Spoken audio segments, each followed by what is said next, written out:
let's just put it this way. I would stay in a loveless marriage just to make sure I could be with Lena every day.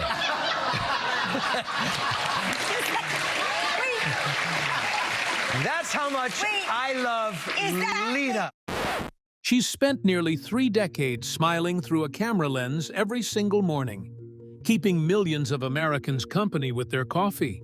But behind that bright, effortless charm is a woman who has quietly weathered heartbreak after heartbreak. The loss of a decades-long friend, the death of a beloved family member, brutal public scrutiny over her body, and a health matter that pulled her off the air without warning. At 55, Kelly Ripa's story is far more complicated than the smile suggests. The girl from New Jersey who refused to quit. Kelly Maria Ripa was born on October 2, 1970, in Stratford, New Jersey, the kind of blue-collar town where nobody hands you a career in television. Her father drove a bus and later became a union president. Her mother worked as a homemaker, raising Kelly and her siblings. There was no showbiz pedigree here, no industry connections waiting to open doors, just a girl who decided, against every reasonable odd, that she was going to make it. She dropped out of college to chase acting work, a decision that horrified her practical, working-class family. For years, she bounced between commercials, background work, and rejection after rejection. Then, in 1990, she landed the role that would define her 20s, Haley Vaughn on All My Children. It was a soap opera, often dismissed by critics as disposable entertainment, but for Ripa, it became a proving ground. She stayed with the show for over a decade, learning to work at a breakneck pace, memorizing pages of dialogue overnight, showing up before dawn. What most people don't realize is how much of her identity was built in that grind. Soap actors are some of the hardest working people in the industry, churning out an hour of television nearly every single day. And Ripa thrived in that pressure cooker. But the trade-off was steep.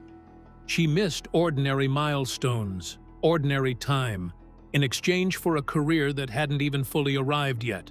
She was building something, brick by brick, with no guarantee it would hold. What kept her there wasn't just ambition, it was necessity. Ripa has said in interviews that she never took the work for granted, having grown up watching her father clock in for a job that demanded reliability over glamour. That blue-collar instinct followed her onto set. While other young actors treated soap work as a stepping stone to be endured, Ripa approached it like a craft worth mastering. Directors and co-stars remember her as someone who showed up early, knew her lines cold, and never phoned in a scene, habits that would later define her entire daytime career. Then came 2001, and the opportunity that would change everything, a seat behind the desk on the show that had once been Regis Philbin's Alone. Stepping into that role meant stepping into decades of audience loyalty and expectation. It meant proving, live, 5 days a week, that she belonged there. She did more than belong. She became the backbone of American daytime television for the next 25 years. But success like that comes at a cost most viewers never see. So what did Kelly Ripa actually sacrifice to get there, and was it worth it? Motherhood in the public eye. In 1996, Ripa married her All My Children co-star Mark Consuelos in a whirlwind Las Vegas ceremony that surprised even their own families. Within a few years, they were raising 3 children, Michael, Lola, and Joaquin, while both parents maintained demanding careers in an industry that rarely accommodates family life. Ripa has been candid over the years about how difficult that balance actually was. Waking before dawn to be camera-ready for a live morning show, she often did so on little sleep, having spent the night tending to sick children or handling the ordinary chaos of a young family. There was no glamorous illusion here, Just exhaustion managed in silence, because the show needed her present, alert, and on, no matter what happened at home the night before. She's spoken about the guilt that came with it too, the ache of missing school events because of taping schedules, the awareness that her children were growing up, watching their mother perform composure for an audience of millions, even on days when composure was the last thing she felt. Unlike an office job where a bad morning stays private, Ripa's bad mornings had the potential to play out on national television. And there was another layer to it, the pressure to make it look effortless. Audiences wanted the version of Kelly Ripa, who was endlessly upbeat, quick-witted, unbothered. She built a career on being relatable and undeniably charming, and that meant the harder moments, the fights with Mark, the sleepless nights, the fear that she wasn't doing right by her kids, mostly stayed off camera. Her children are grown now. Michael works in the entertainment industry himself. Lola pursued modeling and writing. Joaquin has stepped into acting. Watching them build their own lives has clearly been a source of pride for Ripa. But it's also marked the slow, bittersweet unraveling of the household she spent decades holding together. If motherhood was hard enough behind closed doors, what happened when the public decided her body was fair game too? The price of being watched. Few public figures have had their physical appearance scrutinized as relentlessly as Kelly Ripa. For years, tabloid coverage speculated about her weight, her workout routine, her diet, treating her body as a topic open for public debate rather than her own private business. At one point, a bikini photo posted by her husband sparked a wave of online criticism from people who felt a woman in her late 40s shouldn't be photographed that way at all. Consuelos publicly defended her, praising her discipline and work ethic. But the incident revealed just how exposed Ripa's body had become to public judgment, regardless of how she actually felt about it. The bikini backlash wasn't an isolated incident either. It was part of a pattern that had followed Ripa for years. Long before that photo, tabloids ran recurring segments dissecting her figure, speculating about crash diets, and questioning whether her leanness was healthy or manufactured. Some outlets even framed her discipline as a warning sign rather than an accomplishment, suggesting a woman in her 40s and 50s simply shouldn't look the way she did, as if aging itself were something to be visibly managed rather than lived through openly. Ripa has pushed back on that narrative more than once, insisting that her fitness routine is about longevity and energy for an exhausting job, not vanity. She's talked about early mornings in the gym before sunrise, squeezed in around a schedule that already demands she be alert and on by the time most people are still asleep. But no amount of explanation seemed to quiet the commentary. Every photo, every red carpet appearance became an invitation for strangers to weigh in on a body that wasn't theirs to judge. What's striking is how normalized that scrutiny became over the decades, treated as simply part of the job rather than a genuine invasion. Male co-hosts across daytime television have rarely faced anything close to the same level of physical commentary. For Ripa, it became just another layer of performance atop an already demanding role. One more thing to manage before she'd even said a word on air. She's addressed the pressure candidly on her own podcast, admitting to procedures and treatments she's pursued to manage the toll that decades in front of a camera can take, including, in a moment of surprising honesty, mentioning cosmetic treatment on parts of her body most celebrities would never acknowledge publicly. Her willingness to talk about it plainly, rather than deny it the way so many public figures do, has made her relatable to fans. But it also underscores an uncomfortable truth. At 55, after nearly 3 decades of being told her appearance is up for public commentary, she still can't fully escape the scrutiny. There's a particular cruelty in an industry that demands women look youthful and effortless, while simultaneously mocking them for any visible effort to do so. Ripa has walked that tightrope in front of an audience for her entire adult life. Criticized if she looks tired, criticized if she looks too polished, with seemingly no version of herself that draws a pass. It raises a hard question about what fame actually costs a woman over multiple decades, and whether the audience she's spent her career entertaining has ever fully considered what they were asking of her. So what happens when the losses stop being about public image and start being personal? Losing John Callahan. In 2020, Ripa faced one of the more painful losses of her adult life. John Callahan, her former All My Children co-star and a close friend of nearly 30 years, died suddenly after suffering a massive stroke. He was 66. Ripa broke the news to her live audience with visible difficulty, admitting she'd had a really bad weekend and struggling to keep her composure as she described him. A talented actor, a deeply funny presence, someone who had been part of her life since her 20s. Their friendship went back to the earliest days of her career, back to the soap opera set where she'd learned the ropes of the industry.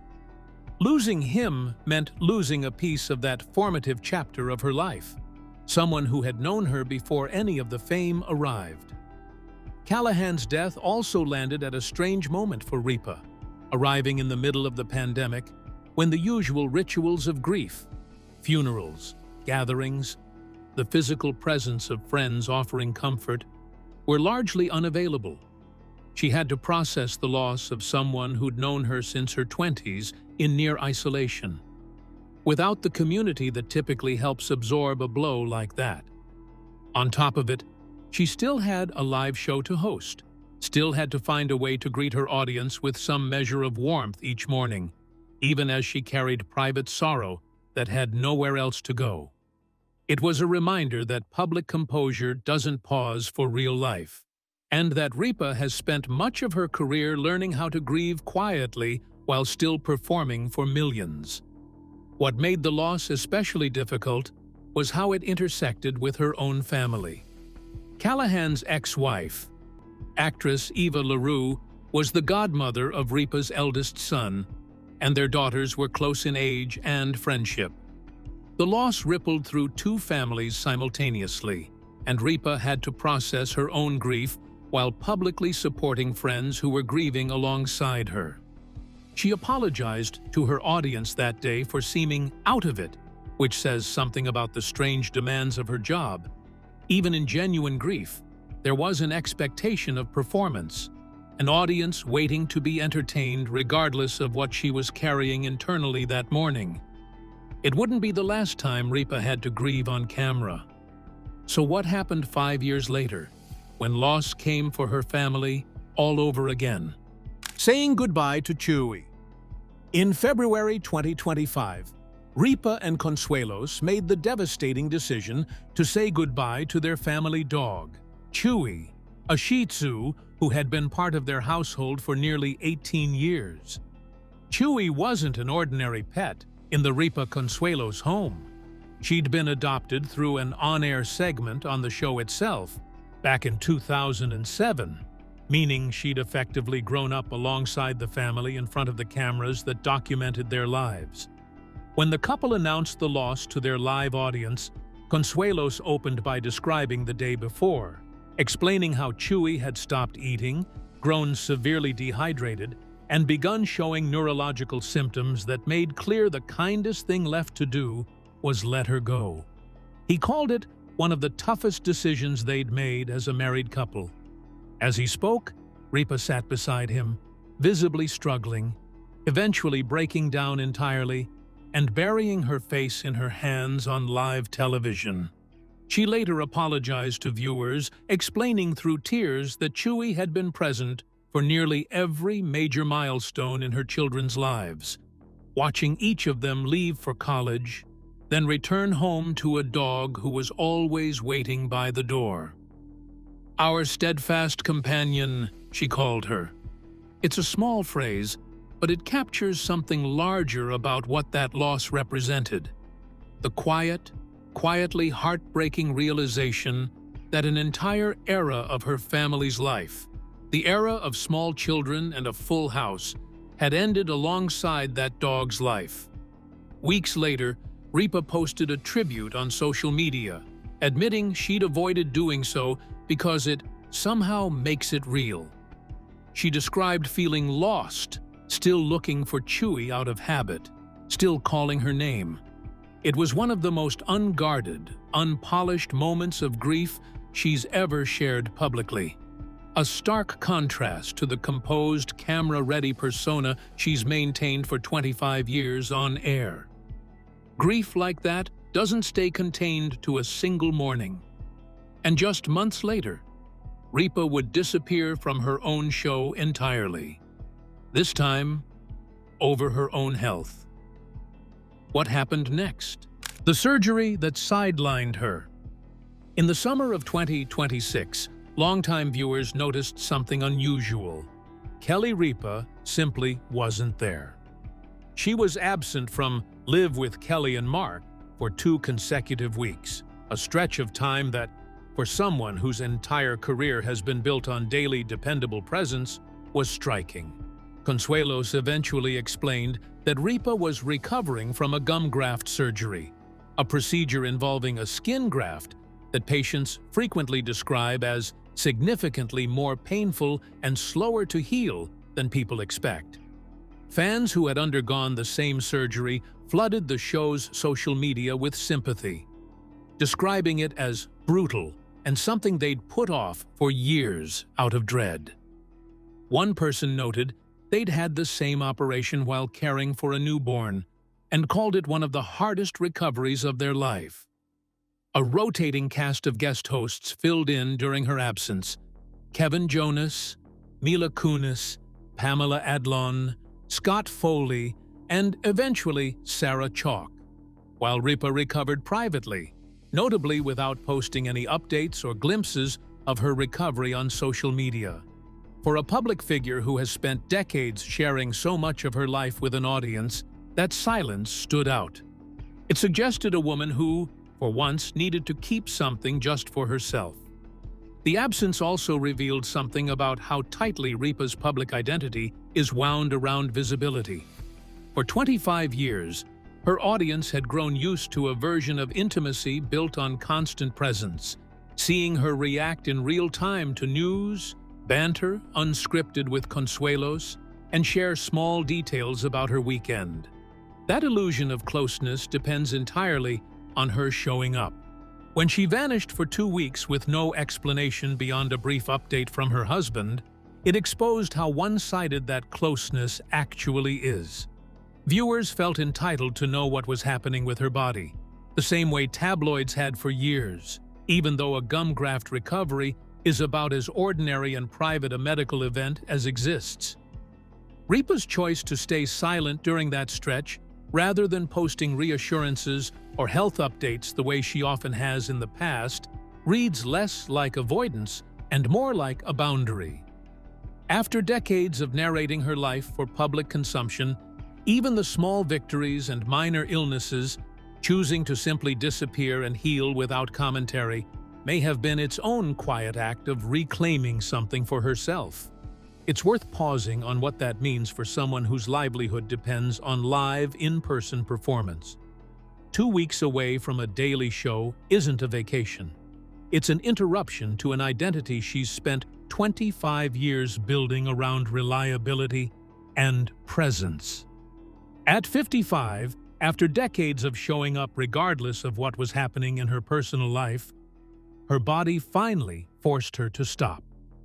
She has since returned to the desk, seemingly recovered, but the episode was a reminder that even the most dependable public figures are, underneath it all, just as vulnerable as anyone else.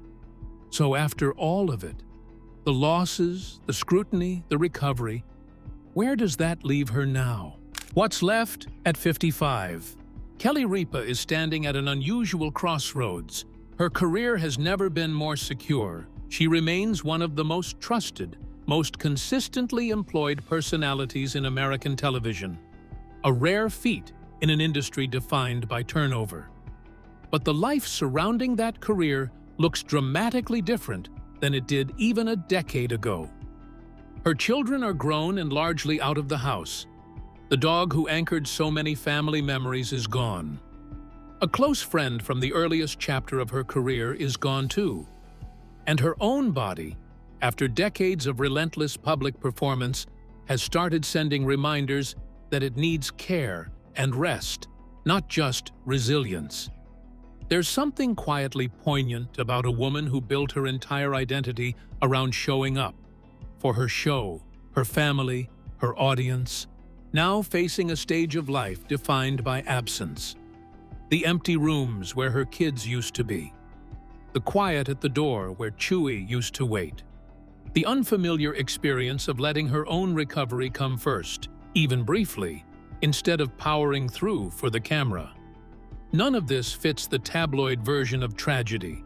There's no single scandal, no dramatic collapse.